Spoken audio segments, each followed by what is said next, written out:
Welcome. We're so happy that you've joined us today to learn more about assistive technology using Microsoft's learning tools. And we're so grateful to have Rachel Berger, who is a dyslexia specialist, assistive technology specialist, and as well as a dyslexia community leader.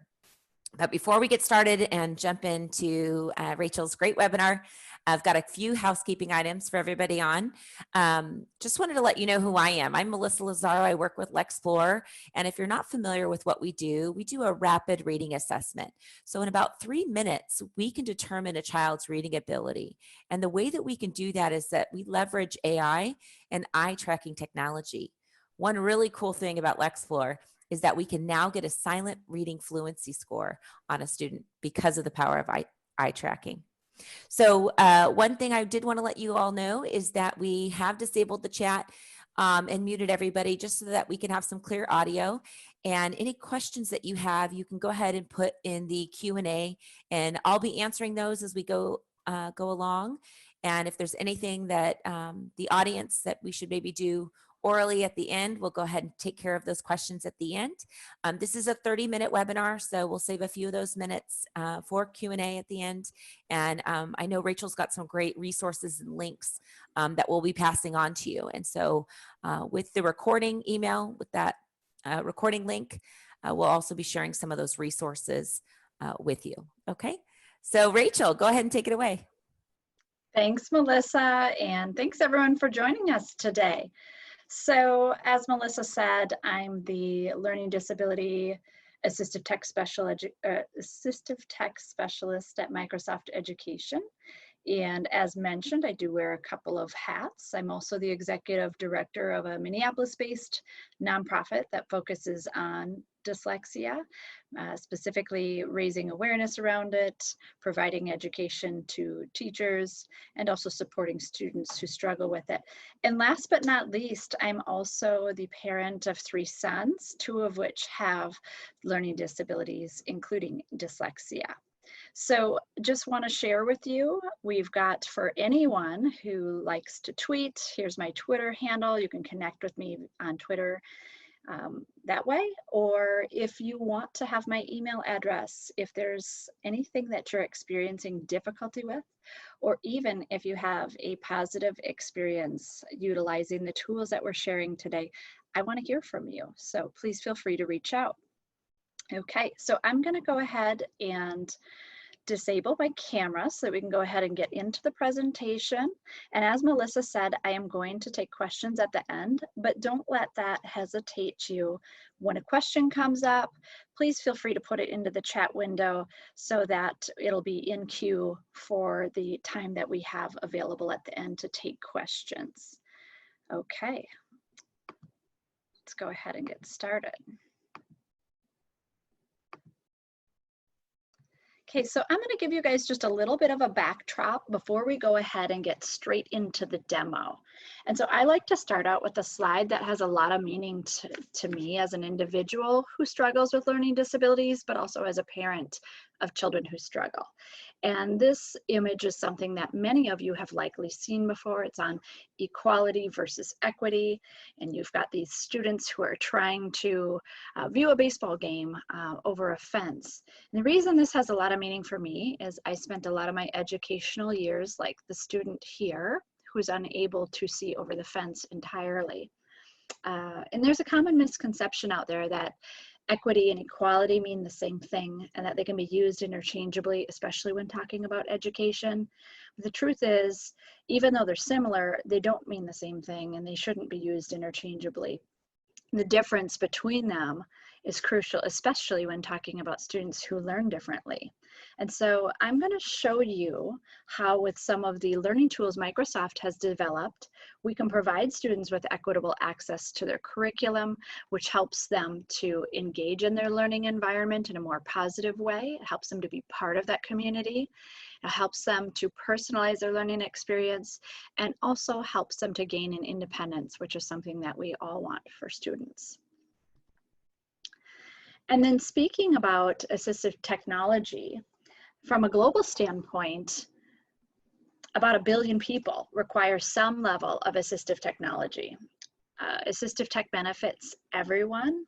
including people with permanent disabilities, like some of the ones listed in the slide here, to temporary impairments like a broken arm, or even situational requirements like working hands-free.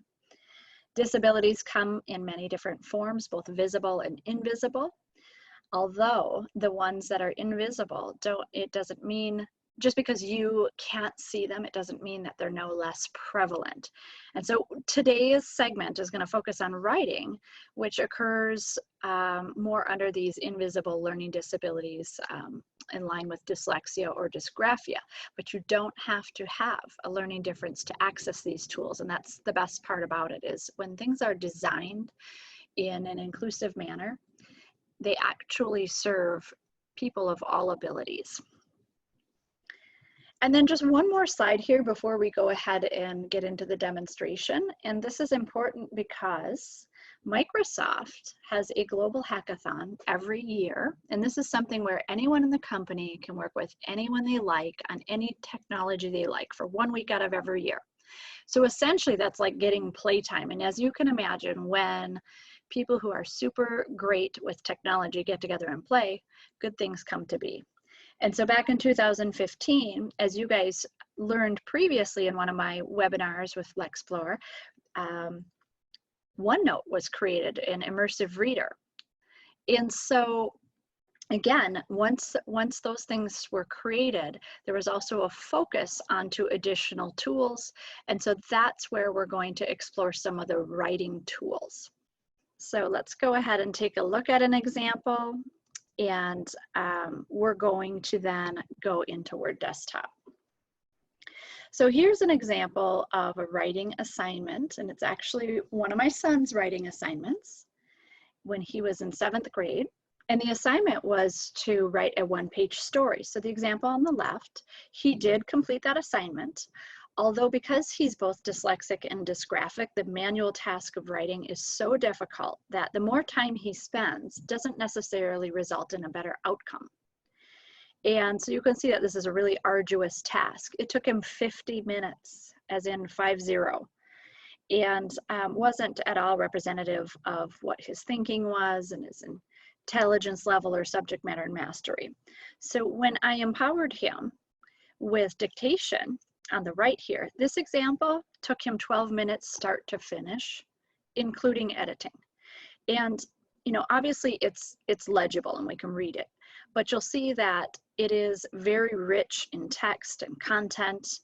It's a beautiful story. And like many educators tell us, when they work with students who struggle with writing and struggle with that ability to get content from their head to print onto paper, it isn't really representative of what their thoughts are. Yet an educator will often say, if I sit down and talk with them, they will paint me a beautiful picture with words. And so that's exactly what we enabled my son to do. We took a weakness and we turned it into a strength by giving him a tool. And so now he's able to, with language arts assignments, really tell beautiful stories and write very beautifully. So let's go ahead and take a look at how that was possible and the tools and all of the features that you're going to want to utilize. So let's take a look at the tools that enabled my son, firstly, to be able to get what was in his head onto paper in a sequential, legible manner. And so first we're going to take a look at dictation, which is, we're under the Home tab, and we're going to go all the way over to the right here and engage dictation. Although, let's take a look at this little arrow first. And so when we click on the arrow, we get a drop-down list of languages that we will be dictating in. And so make sure that you have the ability, or make sure that you select the language that you prefer here. So if you want to dictate in Spanish, you can do that, or Chinese or French. So here's a sampling. Of course, I only speak one language, so we're going to go ahead and do this in English. I use dictation software every day, period. I used to jokingly say that I was a dictation donor because I paid for services, but didn't actually experience using a tool that removed the barrier, period. Today, with dictation built into Word, I have everything I need at my fingertips, period. Okay, so just to make it easier, and I'm sorry, I don't have a standard sentence that I typically dictate. Period. Sorry, I didn't turn it off. Apologies there, but now I'm going to go ahead and highlight what I wrote so that you can see it easier. And you'll see that the experience using dictation is just really efficient. It flows really well.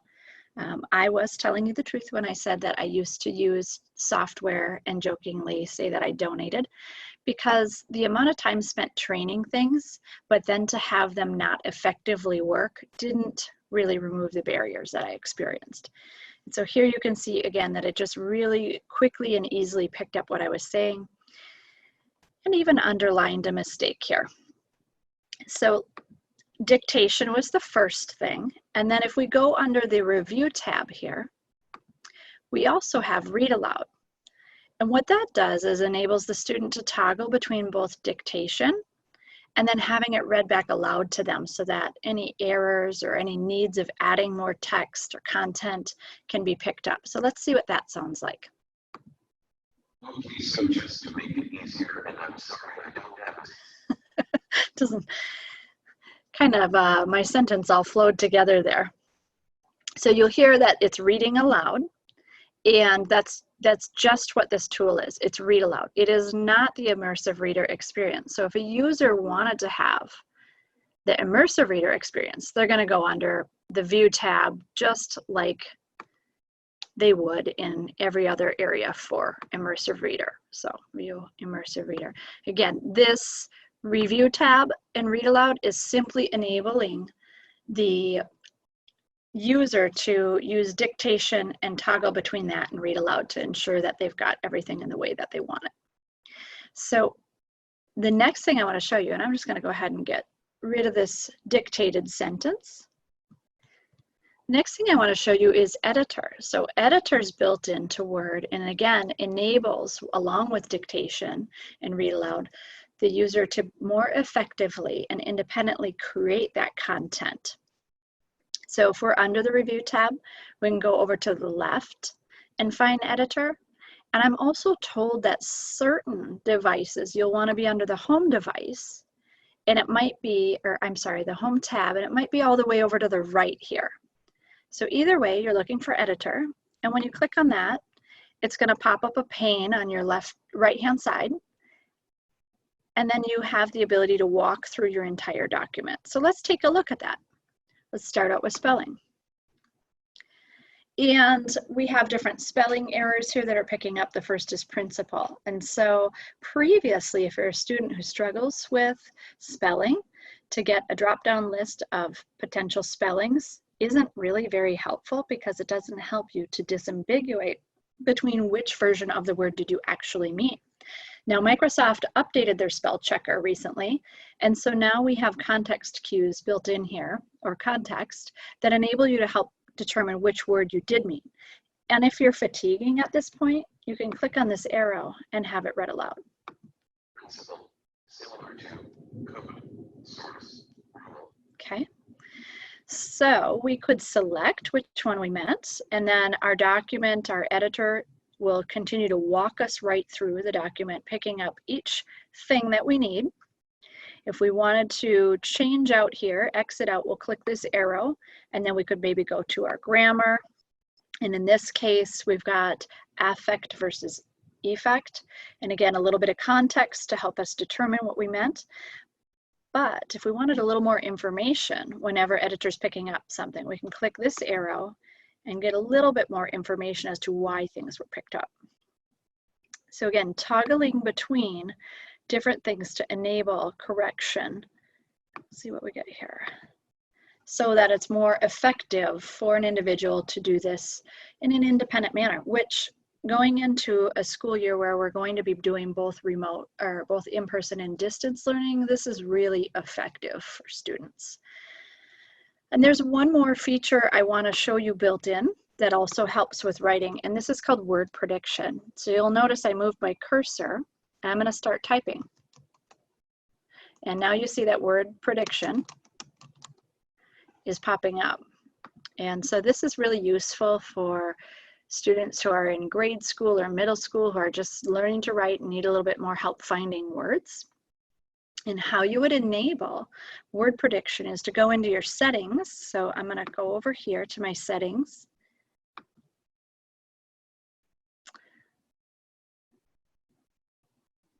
And then you're looking for typing. And really what you're looking for when you're in your typing settings is your hardware keyboard. And so I would scroll all the way down to hardware keyboard, and again, we're under typing. And I would turn on show text suggestions as I type.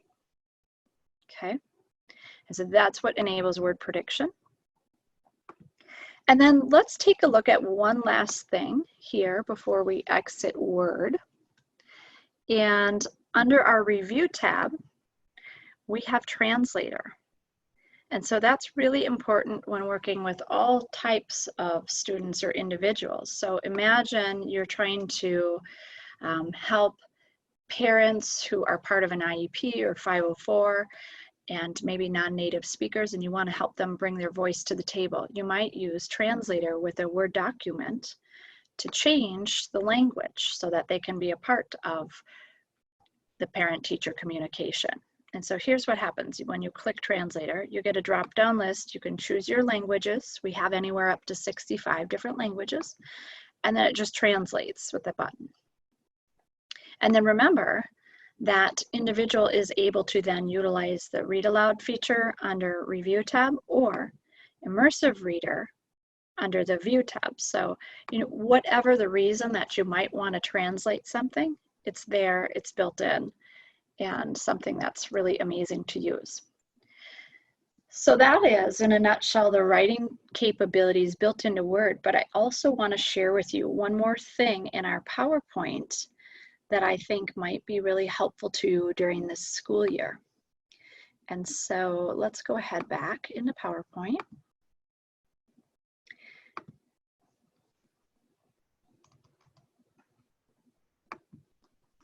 Oh, let's see, this one. So for those of you that aren't familiar with Office Lens, it looks in the App Store like this, where I'm hovering my mouse, and it's free for iPad, iPhone, and Android. And Office Lens is something that initially enables individuals to scan any sort of text, like in a book or a worksheet, take a photo of it, and then have that read aloud with Immersive Reader. But this past spring during distance learning, I found another use for it when I was working with one of my sons who has dysgraphia. And so if you look at this worksheet here, you can see in the photograph that we have all these tiny spaces where it's very difficult if you're dysgraphic or struggling with writing to get information into there, especially if the questions are asking more than a 1 or 2 word answer. So here's what we did. I'm going to show you the video and then we'll talk about it.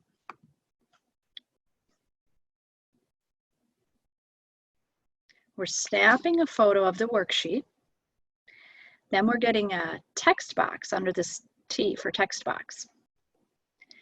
And now by utilizing the device's dictation feature, I'm dictating in that text box. And then we can move the text box to the appropriate place on the worksheet. And then you'll also notice here, since we have a bit of content we're dictating, we have the capability to shrink or enlarge in the text box as well by using that pinch or finger motion.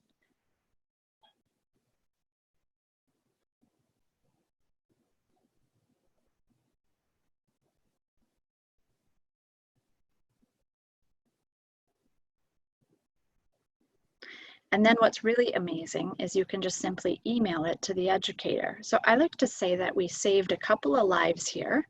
Firstly, mine, because that worksheet would have taken an hour to help my son navigate through just that first page. And obviously we've removed his barriers, but then we also made it easier for his educator to, 1, receive the homework, but 2, be able to understand what my son had to say about the different questions on the worksheet.